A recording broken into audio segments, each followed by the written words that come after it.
I just want to welcome everybody back to the podcast. As we mentioned in the last one, we don't have a name for it, so when we finally do figure it out, we'll kind of put it in here so everybody could see it. But our next guest is Tracy Saville, who is the director of marketing at Comstock.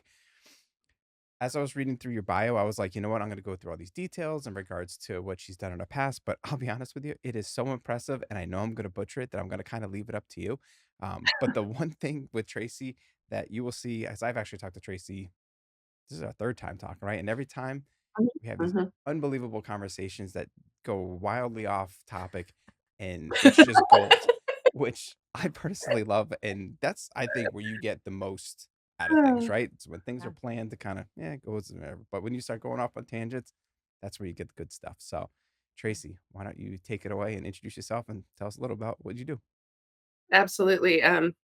As you can see there, my name is Tracy Saville. I have a day job. I have a big day job that I love. It's fun that I say it that way, but Mhm. I do currently direct the marketing for a company called Comstock Inc. We are a global platform that invests in, develops, engineers, and commercializes really big transformative technologies that we believe have significant impact in pretty big global infrastructures. Right now, we're working in mobility and transportation, in renewable fuels, and in metals and mining. And all of it has a through line of decarbonization as an impact. But really, the world is desperately in need of the technologies that we're working on. And we've got quite a bit of technology in the innovation tank. Um, but today we're focused on two things specifically on the commercial side.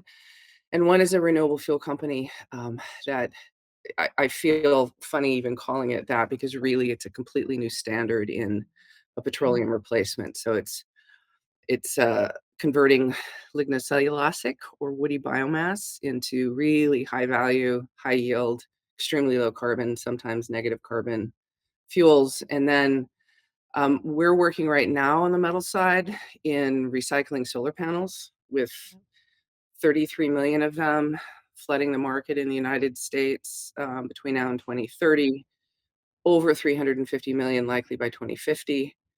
That's just for what was installed, as of basically 2022, 2023. There's this escalating impact of this massive inflow of spent solar panels, which you can extract extremely important things from them or recover if you do it well, and we believe we do. Uh, and that is everything from silver and silicon to aluminum and other materials. And so that circularity is really important. And I'm a nerd. I'm a technology nerd, so sometimes I'll like slide back into all of that. But in my role, I've had the opportunity as a shareholder. I've been here since we began to remake Comstock to evolve it from it was a junior gold and silver mining company, a very environmentally progressive one with an extraordinary leader, Corrado de Gasperis, who has this amazing commitment to a kind of systemic leadership and management that has changed my life personally and has really accelerated me as a professional, and that includes in marketing and in brand and storytelling. At my heart, I'm a storyteller. People will complain I use too many words, but that's because I got my MFA in 2010. Um, and I believe that you have to read a lot and watch a lot of very, very bad communication and communicators and books and content to find the truth of things. So that's me That's Love it. in a that's nutshell. awesome. A million questions go through my mind when you did, shared that. But before your intro, I had asked you about that beautiful painting in the background, and you had talked about this like pivotal switch, right? This pivotal switch that you as that I think you said 30, right? That generational change. And I don't know if it's like the 30 to 35. I definitely felt it of like your whole life you're trying to fit into these societal norms of what you should be doing or should be dressing or should be acting. And at least I felt it at 35. I was like, I don't care who likes me in this box. and what feels really good and different. It was like a rebellious stage almost. Um, I think it almost put things in perspective, 'cause I also felt yeah, you mine definitely had was, that yeah, like mine was s- actually 34, and unfortunately, I had a medical issue that, like, it made the light go off in my head, but because of that, like you, it changed how I looked at things, right? Because when I was younger, I was full of piss and vinegar, wanted to make money, Mhm. that's all I cared about, and then you start realizing as you get older, it's like, that's really not what we live for. Like, money, yeah, it's great, like, it helps you get where you gotta get, but it doesn't help you with memories, you know? So, like, that's when you start coming into play. It's like, you know what? What's mm, really more important is family and the experiences that you get. And if you don't make as much money, like, that's okay. yeah. And I think it's very interesting. And sometimes when you have just that one little piece that helps remind you, like you were saying, this painting, I think it's amazing to have, especially something that you get to see every single day, just to kind of really put everything in perspective.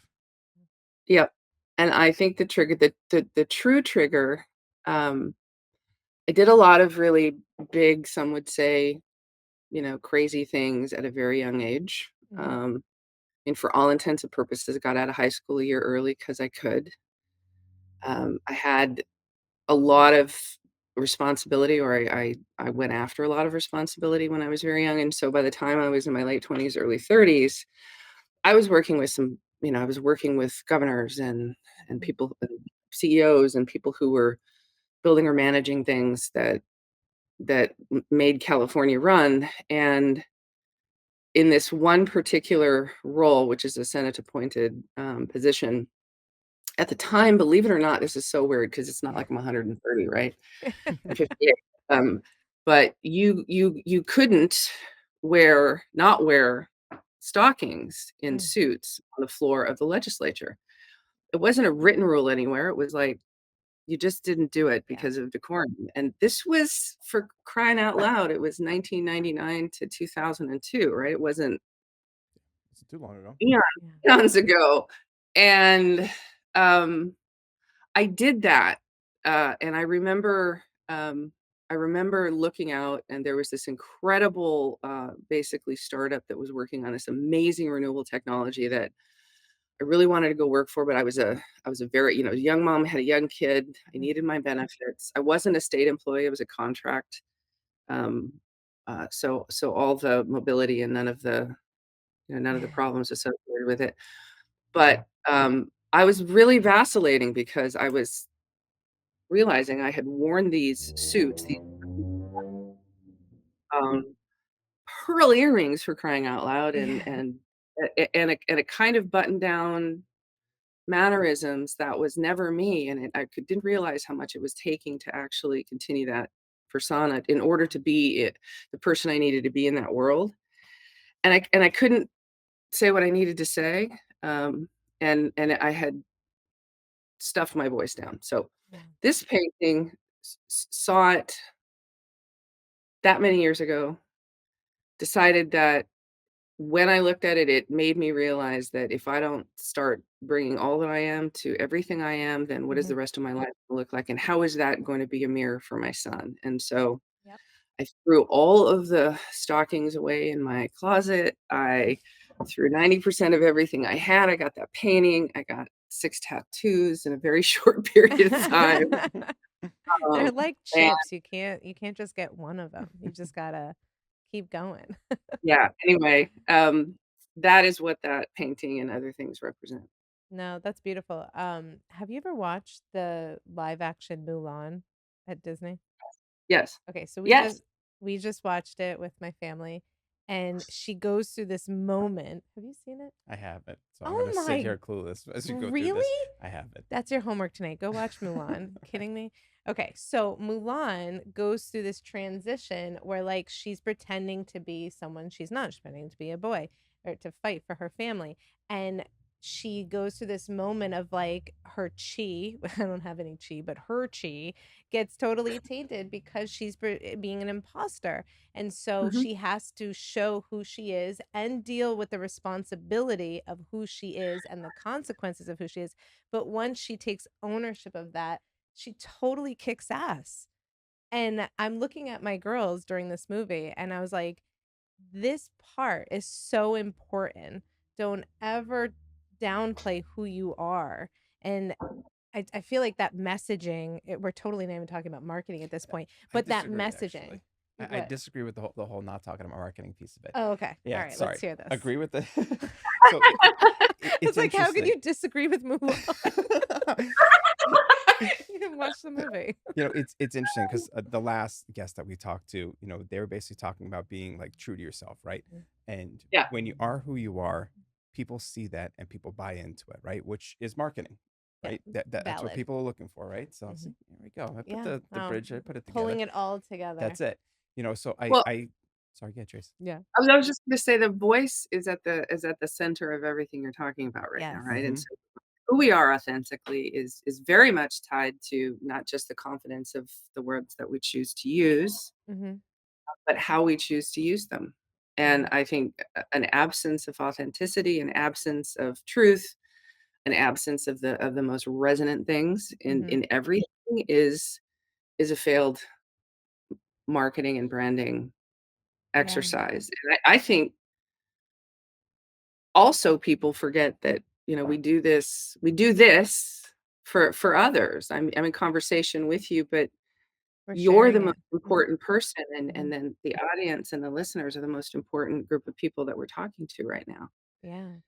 So, How d anyway. how did you find how did you find that moment where you did, finally say, like, "I'm going to be me. I'm going to have my chi power, my Mulan power, and show the world who I really am." How did that impact your career journey? Well, it was pretty exponential because I was just a little bit insane and flinging myself at things and figuring it out along the way. So I always had that confidence. Mhm. Like you could put me in the middle of a desert and I absolutely will get out of there. There's just no question. Um, but the energy that it takes to be something else, and that includes in marketing and branding and maybe especially, right? Mm. Is enormous, and there's a lot of stuff you have to do to continue to be something, whether it's vapor in marketing messaging or it's you overspend in brand development, and it shows. It's beautiful, it's extraordinary, but when you peel back the layers, it's really just an overreach because you lack the confidence about product, business, solution underneath it. And so I felt free. I made a lot more mistakes. I actually took bigger risks and different risks in some degrees, but I listened to my own instincts more and more Mm. and my own aesthetic taste more and more. And as I did that more and more, better and better things, better and better relationships, better and better outcomes came about. Yeah. Yeah, I definitely agree with that. Mm. It's funny. I always say for myself, it's a blessing and a curse. A blessing and a curse. You always know where I stand, right? And because of that, like I'm obviously very tactful, when I do give my opinion. But I always find that people, when you're just true to yourself and you're true to them, that Yeah. they buy into it. And to your point, like if you're not living what you're preaching, it's difficult because now you got to keep up in your mind of, okay, this is what I said, what it is we do. And I'm kind of like putting this in the sense of like a company as well, right? If the company says you're going to do XYZ, you better believe that you better be doing XYZ, because if not, it's going to absolutely destroy your image, your credibility. Yeah. So that's one thing, especially with us at our company, is that whether it's good news, bad news, it's the truth, right? And it's once you have that truth out there, that's when you can kind of take a look at it and say, okay, how can we take this truth and make it better, right? And At I think, Comstock, we call it facing reality, Yeah. which actually is a critical and embedded part of our ethos and sort of the methodology and the rules by which we not only work with each other, but how we plan, how we execute. When you don't face that reality, for whatever reason, right, or you're not honest about what you think or what you see or how you feel, um, that's where things break down. That's where could have been good marketing goes awry. That's Mhm. when fear, is the reason that that you're not facing reality, that, that can kill lots of things, companies and organizations and people's spirit too. So it's hard and you have to teach yourself how to do it, and it's an imperfect lifelong pursuit. I will say that too. Yeah. Yeah. With Comstock, like you are in this sustainable space. And I'm curious, how do you lead that marketing messaging to stay true and avoid, I'll say, the greenwashing of other companies are trying to say they're sustainable and they're eco-focused and they're zero emission based. But how do you actually tell that story and kind of walk that walk? Really good question. And Yes. there's no perfect, lens to answer that question Mm-hmm. through. So I'll just tell it in two parts.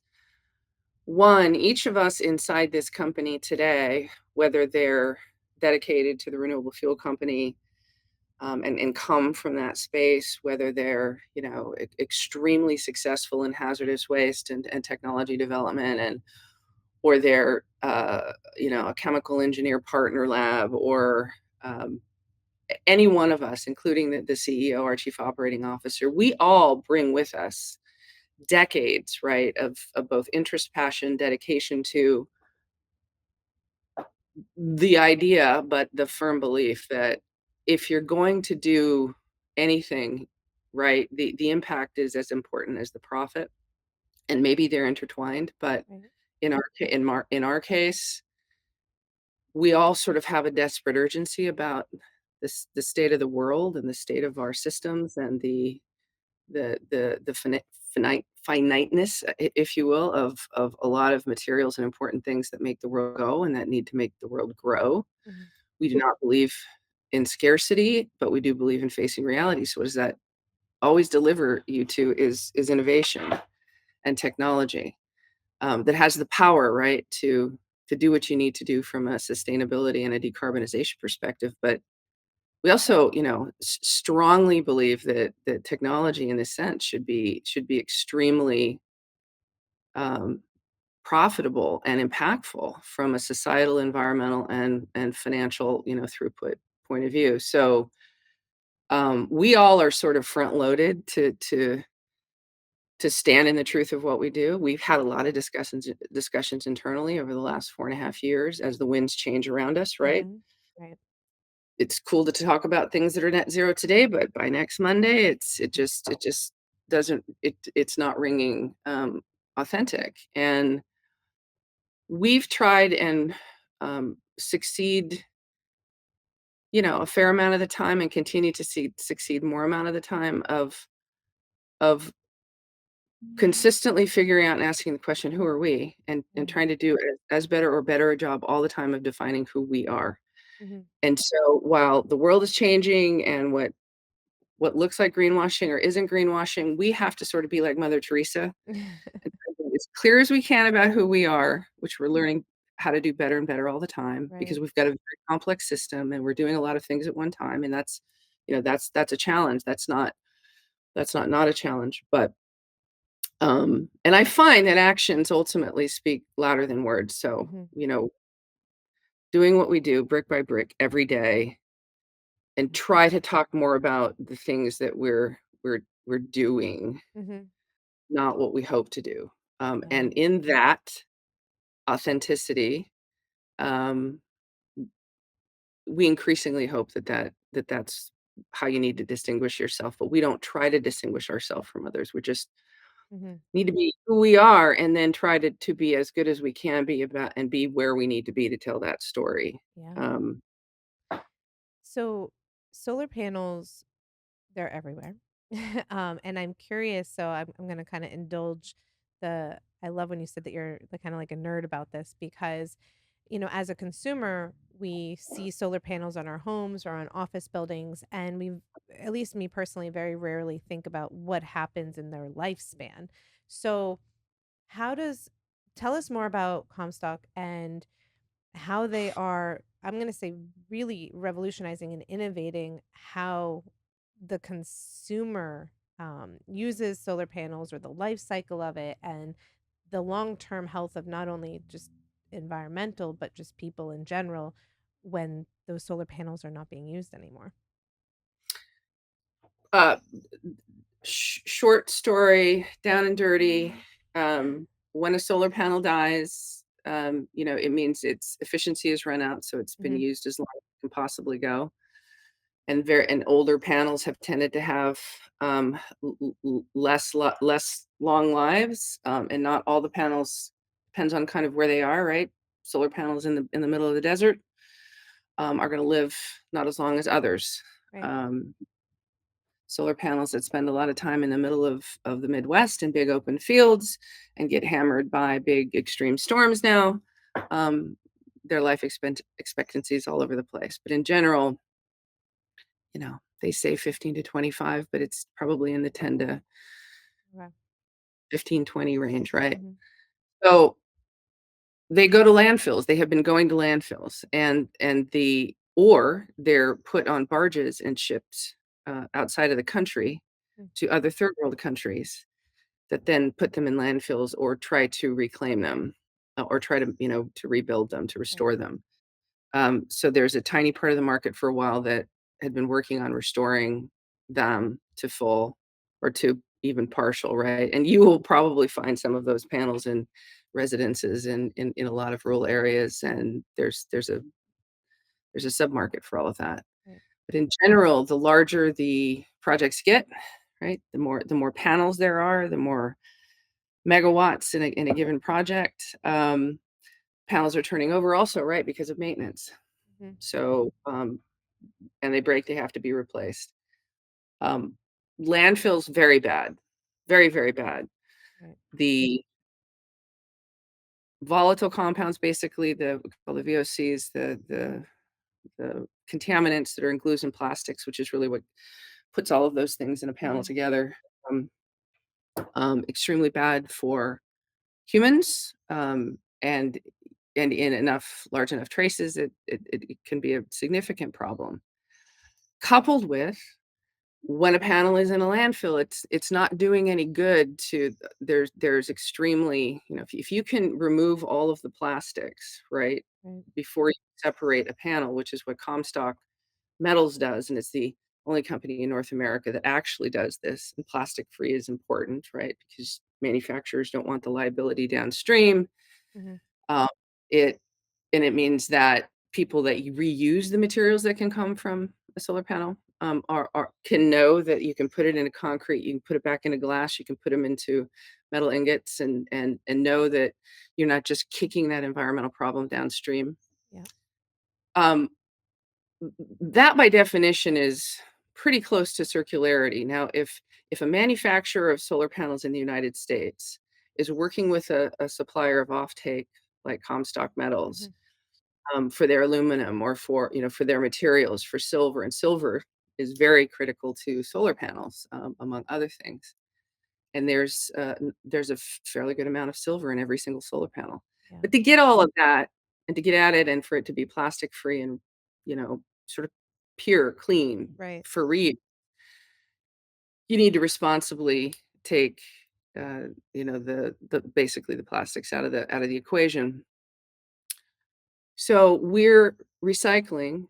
If Mhm, you can recycle, there are 33 million at least dead solar panels, right? End of life solar panels, mhm, um, flooding the market in various places. 90% approximately of all of them are coming from the Southwest and 3 or 4 states. okay. So our location in Nevada is strategic for that waste Mhm, stream. It also means that um, we're there's no waste generating, so nothing goes to a landfill. The bad stuff is eliminated. yeah, 100% of the reusable materials are going back into reuse, responsible reuse, where there's no legacy liability, no waste, that's um, amazing. landfills. And so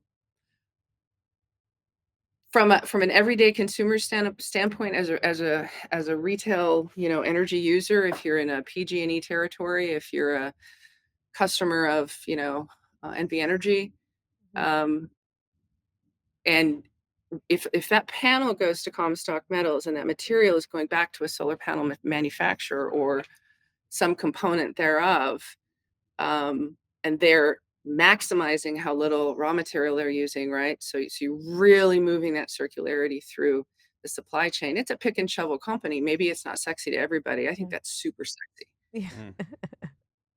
Yeah. right? Yeah. And Yeah. it's a very, very good business. Mhm. It's a very good business to be in, and it will continue to be a great business to be in. And the impact Yeah. to people, planet, and profit is exactly where you need to be. It's that sweet spot. Yeah. I agree. That's probably about as much as much information as I've ever heard in regards to solar panels. I honestly, it's funny. Sorry. No, no, No, no. You it I was told But you no, I it it's was told you I was interesting a though. nerd, I so know. I said I wanted to Yeah. acknowledge that because I don't think I didn't know that. I'm sure majority of our listeners didn't know that. Like we as consumers, we see a product. Let's take it outside of solar panels, for example. I'm listening to this homestead podcast. And one of the things they talk about is that like we as consumers eat food and we rarely ever think about the life cycle or the distribution that it took to actually get that food on the plate. And when you actually take a step back and realize, like, no, this chicken or this pig or whatever it is, or this mango was grown specifically for food consumption, and that you kind of take a step back and realize, do we appreciate what we're doing? If we're having solar panels or we're putting this on our home, are we thinking through what the end of that is? Am I helping the environment in 10 years, but after the 10 years when the life cycle's done, am I actually going to harm the environment and totally, eliminate what I just did? Or is there another alternative? And I, as a consumer, didn't know that. I know you did know that.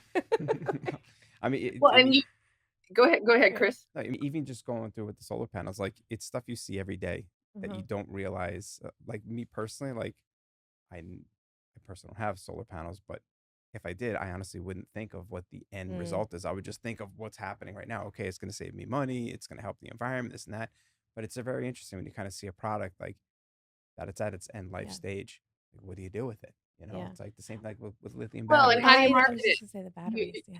you're raising a super good point, right? How do you market that? How do you message that? Mhm. Yeah. So there, I can nerd out all day on the intricacies of that supply chain, and we do. Um, but it's where, no waste, no landfill, no liability, Mhm. and and the concept of urban mining comes from, right? So those are lenses that we can tell powerful stories to Yeah. our end use customers, which in this case are, manufacturers and very large solar generators. And some of those are private corporations, and some of those are public or Mhm. government customers, and some of those are, quasi government if they're municipal utilities or large investor owned utilities.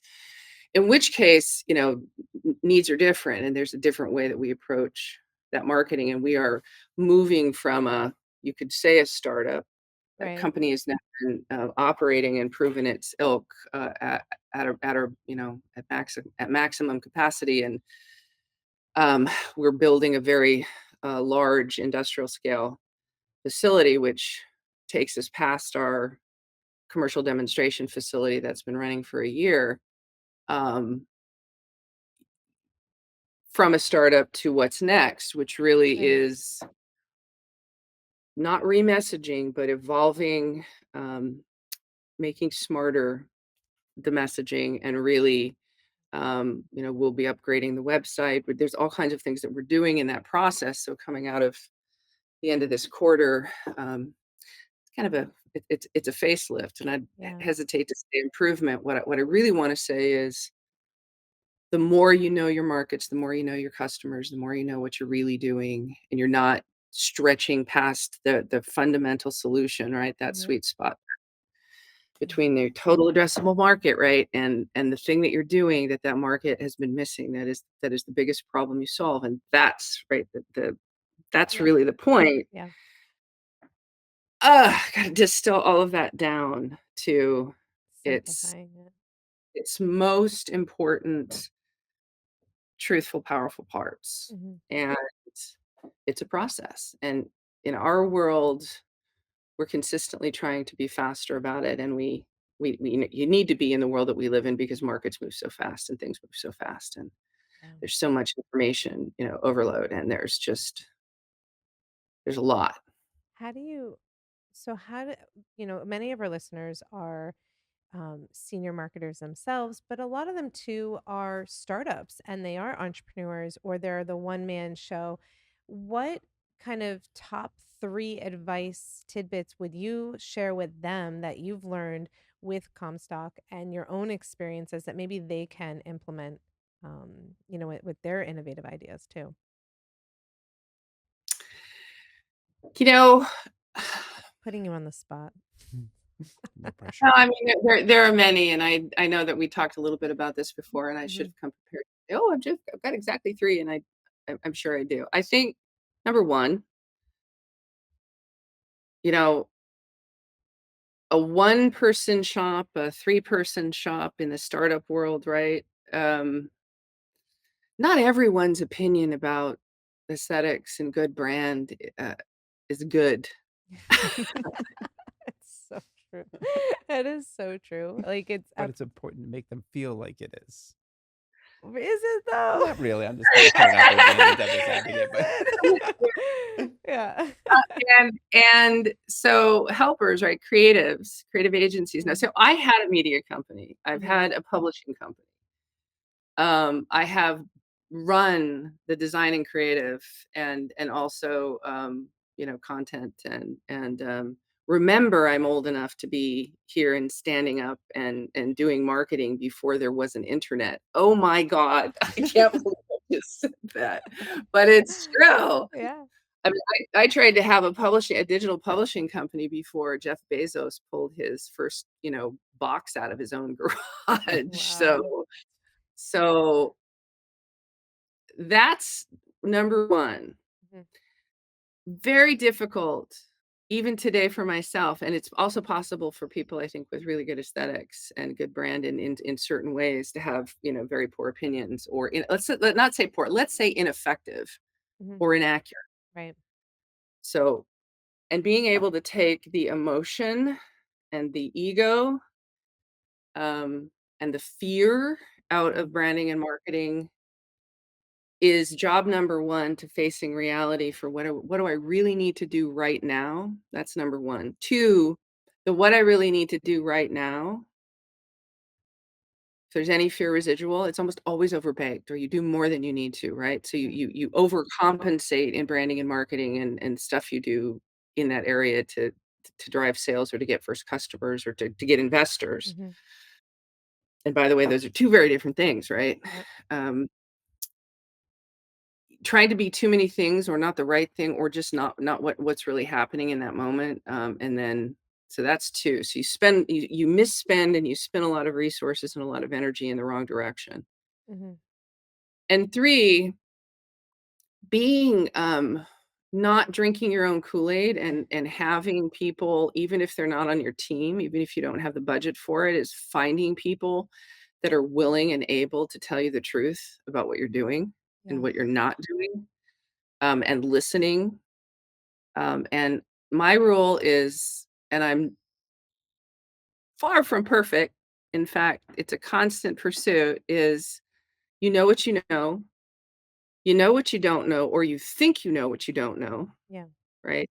But you don't know what you don't know. And the Mhm, volume of the third is 100x bigger than the first two. mhm, So absolutely. in marketing, in branding, in spend on those things, in making choices for those things, I think those are the top 3. Those are amazing. I yeah. would agree with all of them. Like knowing, being intentional about what you're doing, also not thinking that your idea is always the best idea. I do a lot of editing on writing, and Chris will see when I edit something, there is red everywhere over, a document. Or if I get a graphic or a video or a photo back from our team and I push back, when that creative is able to say, I got it, I could take your feedback, interpret it into whatever creative asset you need, that's when collaboration happens. But when that creative says, no, no, no, like this is how I wrote it, this is what I meant, and they don't understand the bigger picture, it makes the Mhm, final mhm. product not it's just missing the mark. This happens it just recently happened, right? And I'm like, but you need to really understand what the client wants and what the consumer needs. And it's not a Mad Men type of presentation where anytime a website comes on, you have 30 seconds to be like, consumer, these this is why we wrote the website this way. Now enjoy. Right? Like it has to really fit and fine tune. So I love that, be open to feedback, leave your ego at the door. I also think it's important, and it's very hard to do, Mhm.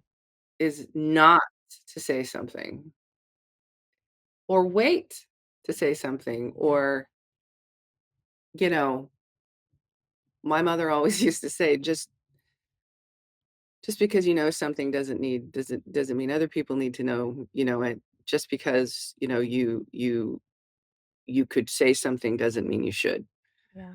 Great I'm terrible advice. because love conversation and Mhm. love ideas, and these are all discipline things that I personally just believe every person is always sort of a work in progress, but there are some extremely adept artisans at slicing, dicing, and splicing, Yeah. as I call it, right? Just Yeah. perfect note. Absolutely. Well, that is super helpful. Where can our listeners connect with you if they want to and they want to learn more, follow your journey? I'm well, let's see, I'm on X, which Okay. is in itself today, in the world that we live in, a very interesting thing all the time. I sometimes do some long form there. Um I'm just starting a new Substack that, it's not interesting right now, but it might get there, Yeah, it will be, right? later this year. Interestingly enough, I used to have, I have my own website. It's dormant right now. I did a lot of writing. I have an MFA, and I've done, quite a bit of screenwriting and other stuff, which, may evolve again. But and LinkedIn, if you want to drop in and have a conversation with me anytime, I'm super open to that. I do advise a handful of entrepreneurs. I co-founded a group called Fourth Wave, which several years ago now. It accelerates female-led technology companies, and they're still running cohorts every year. And I'm currently advising a CEO in a water technology company called Nala Membranes. There, Oh, that's um, amazing. I and so I'm wouldn't want the whole world to drop in because I dedicate myself to my day job, and Mhm. I want to correct that because it isn't a day job because I don't have jobs. I made a commitment to a group of people, and we're doing some pretty extraordinary things in the world. We're going to continue to do that. But I also am a teacher and a mentor, and it's always been a part of who I am. And I lost track of that when I put my head down before the hemp farm, which we didn't talk about, the big hemp farm up in Nevada, and before this. So it'd been 8 9 years since I did that. So I'm open to that. And, you can if it's even on business on the Comstock side, you can also reach me through there. Best way to do it, and then we can connect, and we can go from there. Awesome. Awesome. Awesome. Well, thank you, Tracy, so much for joining us. I always love our conversations. Yeah, I think this one was actually really interesting. One thing that I always talk to Alicia about is as we do these podcasts is to have some kind of theme. But a lot of times when we do it, they kind of take a life of their own, which I personally love. Like this one, I think the first half of the phone call, I think was unbelievably important for people to hear because sometimes if you can't really figure out yourself, like how are you going to help figure out others, right? So if you really find what that milestone that you believe in. That flavor that you bring Yeah. to marketing or creative or manage anything, right? Like that. Mhm. Yeah, and I think it all ties together, with marketing. I know when this phone call we kind of touch marketing a little bit, at least Mm. what people think marketing is. I always take a look at marketing and think it's much bigger than what you foresee right in front of you, right? Um, so I think that this conversation was really, really important to just honestly the foundation of what marketing truly is, being true to yourself, being true to your clients, um, and really just kind of finding out the path that you want to go. But yeah, so I hope our listeners really found this interesting. Mhm. I know I sure did. So every time I talk Yeah. to you, I'm always walking away being like, "Hmm, that's something to think about, you know." But I definitely was would love to. I was really humbled to be asked. I really thank you. Yeah, Oh, absolutely. Great conversation, and you 2 are amazing. oh my goodness. Appreciate Well, that. thank I you. make me You know feel what? We're gonna better. have you on the podcast again, and 100%. you and I Got it. will interview Chris about what he thinks about Mulan after he actually So watches it. I Oh, have yeah. seen So that's Mulan. happening. No, no, no, no, no. That's Not, yeah, not the cartoon Mulan. The Okay, that's the one cartoon I saw. Mulan didn't really like if get into Oh, it. I and if did see that other and one. if I find a T-shirt that is appropriate for you, that is a Mulan T-shirt, you Yes. might have to wear it Oh, Please. on the you're not gonna threaten me with a podcast. good time. I'll of course wear that. So, well, Tracy, it Guys, was thank great you so speaking with you, and I'm sure Yeah, we'll be you in too. touch again. Yeah. Thank Take you. care. Bye, Tracy. Bye.